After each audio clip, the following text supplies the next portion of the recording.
Today you're going to make a computer graph for the lab using the program Graphical Analysis. And so down in the dock there's a program with a big G and a big A on the icon. Start that and you'll see this window, Graphical Analysis. Here's where we enter our data.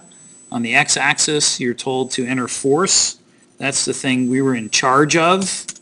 We varied what was on the hanger and changed the weight, which was the force in this case. And I'm just making up some numbers here, and you'll have 8 points. I'm just going to put in 6 for the moment. And then the acceleration, enter that under the Y. Notice the points start appearing on the graph as I type them. And so we've got our graph, but there's some things we need to add and some things we need to change. One problem is the program will connect the dots, and so we want to get rid of that. So double click on the graph and the graph options menu comes up, and there's a checkbox here, uncheck connect lines. While we're here, let's give our graph a title. I'm going to say force versus acceleration. You can title it whatever you want, just to differentiate your plots when you get them off the printer from other groups. And here in axes options, there's something we want to change. We want to have the graph go through 0, 0. You don't have to, but it usually helps understand what's going on. So I'm going to change this to auto scale from 0 under the x-axis and auto scale from 0 under the y-axis. So we say done, the lines go away, we get our title, and we're going through 0, 0 now. We need to label our axes. That's done over here under the data. So I double click on X on the data table and a window comes up, manual column options. So I'm going to change X to force.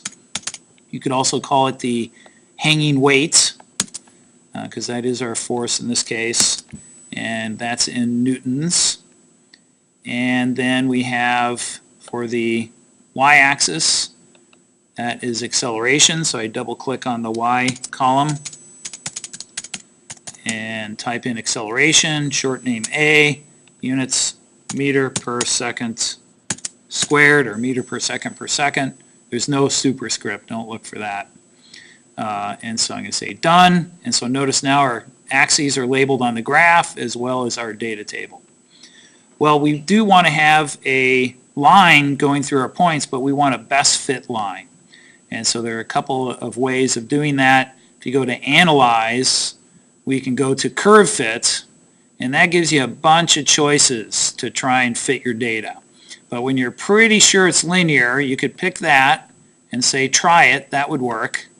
Or under Analyze, there's a linear fit option right there. So if you're sure it's linear, you can go right to that if you want. And it gives me the equation for y equals mx plus b.